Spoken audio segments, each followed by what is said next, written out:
The Oklahoma City bombing remains one of the most devastating acts of terrorism in U.S. history. On April 19, 1995, a massive truck bomb exploded outside the Alfred P. Murrah Federal Building, killing 168 people and injuring hundreds more. Timothy McVeigh, the mastermind of the attack, and his accomplice Terry Nichols were both held responsible, with McVeigh executed in 2001 and Nichols serving life in prison. While justice was served for their heinous crimes, one lingering mystery continues to cast a shadow over this tragic event. There was an unidentified leg found in the rubble of the Murrah building. The mysterious leg was designated as specimen P71 and has sparked decades of speculation, theories, and unanswered questions. Was it the remains of an unknown 169th victim, or could it belong to a potential accomplice? A shadowy figure that some people have referred to as John Doe No. 2. The story of this leg is a chilling rabbit hole that delves deep into the forensic science, conspiracy theories, and the darkest corners of human behavior. Amid the chaos and carnage left by Timothy McVeigh, rescue workers and medical examiners worked tirelessly to recover the remains of the victims. Each fragment of bone, tissue, and personal belonging was meticulously cataloged to ensure every victim could be identified and returned to their families for burial. However, one discovery refused to fit neatly into a puzzle: a severed leg found among the rubble more than a month after the explosion. Initially, the leg was mistakenly identified to belong to Lakeisha Levy, a young member of the U.S. Air Force who perished in the bombing. Her family buried the leg along with her other remains. But years later, DNA analysis revealed that this leg did not belong to Lakeisha. Her true remains were located, and the leg was removed from her grave. Despite this revelation, further testing failed to match the DNA of the leg to any of the known 168 victims. In 1997, samples of bone, muscle, and skin from the leg were sent to LabCorp, a private laboratory specializing in DNA analysis. The lab successfully extracted DNA but found no match among the known victims of the bombing. The leg's characteristics, a cleanly shaven surface, and indications it likely belonged to a woman, possibly of mixed race, only deepen the mystery. State medical examiner Dr. Fred Jordan testified during Terry Nichols' state murder trial in 2004, describing the unidentified leg as a mystery with no clear solution.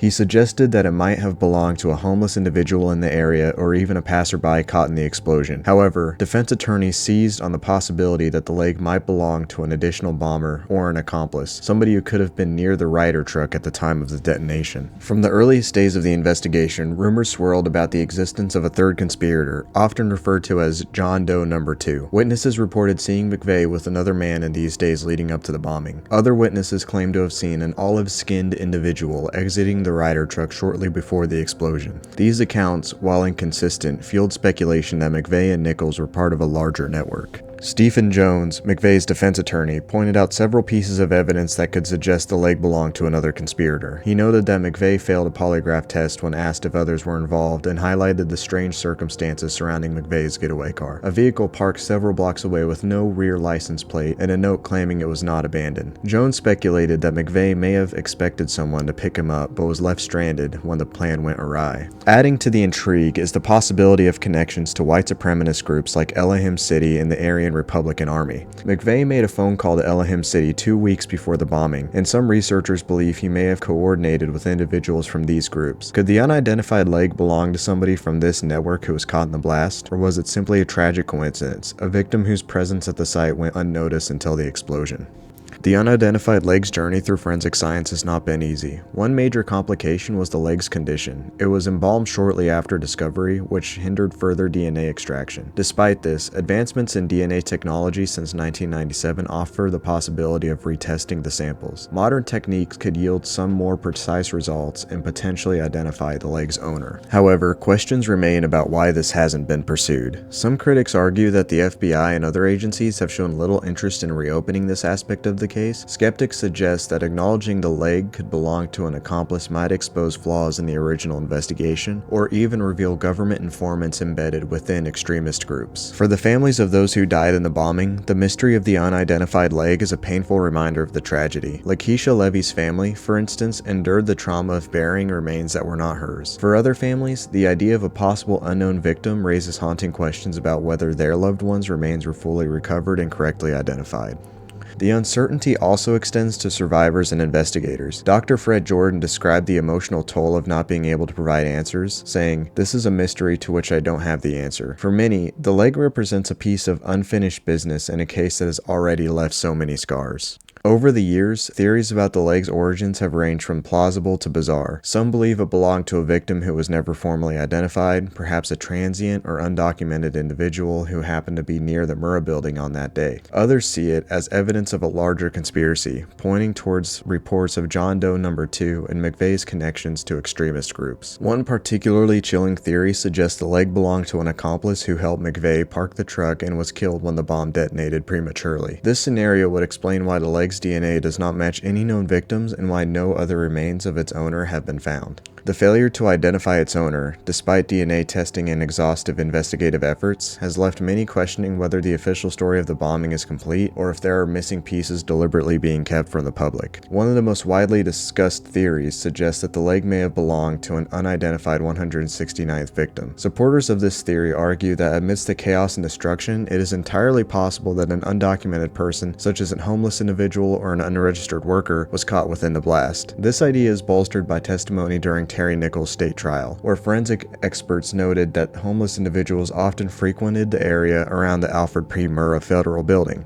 Another theory points that the leg could have belonged to a second, unknown bomber or co-conspirator. While the government officially concluded that Timothy McVeigh and Terry Nichols acted alone, many believe that there was a broader network involved in the attack. Investigators spent significant time searching for a mysterious John Doe No. 2, a man seen with McVeigh at a rental truck facility prior to the bombing. If such an accomplice existed and was present at the blast site, some theorists argue that he may have accidentally been killed in the explosion, his remains blending in with the victims. This scenario would explain why the leg could not be matched to any of the identified individuals. Other theories state that the leg could be linked to a broader, undisclosed government operation. Some have argued that the federal informants had infiltrated white supremacist circles connected to McVeigh and Nichols before the attack. If an undercover agent or informant was present at the bombing, perished in the explosion, officials may have sought to suppress this information to avoid exposing intelligence operations. While no solid evidence has emerged to confirm this theory, it remains a persistent subject of speculation among those who believe that the full truth of the Oklahoma City bombing has never been disclosed.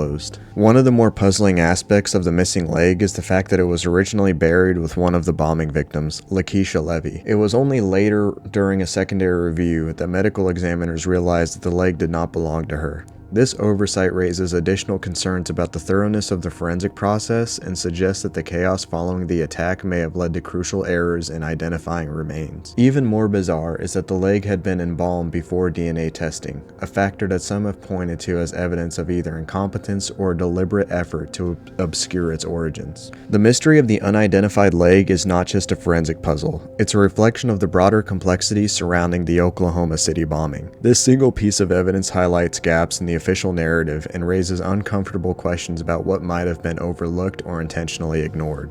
For some, the leg represents a potential failure of the justice system. If it belonged to an accomplice, could this person have been stopped before the bombing occurred? If it belonged to a victim, why hasn't their identity been discovered? These questions speak to the limits of investigative techniques and the challenges of finding closure after something that has destroyed so many lives. The story of the Oklahoma City bombing is one of immense tragedy, resilience, and the enduring impact of domestic terrorism. Yet, the mystery of the unidentified leg remains an unsettling footnote, a lingering question in a case that many have thought was closed. Whether it belonged to an unknown victim, a conspirator, or somebody else entirely, this leg changes our understanding of what happened on April 19, 1995. As forensic technology continues to advance, there may still be hope for answers, but until then, the unidentified leg is just that, it's unidentified, and the questions that it raises will continue to haunt the history of the Oklahoma City bombing.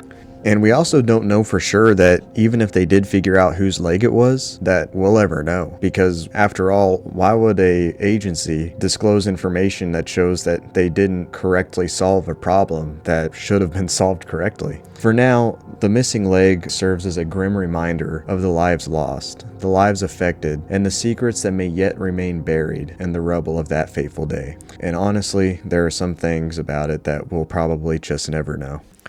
I'd like to take a minute at the end of this video and thank everybody for watching, and thank everybody for sitting through while I, ask some pretty hard questions about a topic that I know for a lot of people isn't really easy to talk about. As time goes on, I think more people will start asking more questions, and finding out the truth won't be something that is demonized, won't be something that people try to attack you for, or try to misrepresent you or mischaracterize you for. I think that anybody who was affected by this, or anybody who has an interest in this, has a right to ask questions and understand what's going on.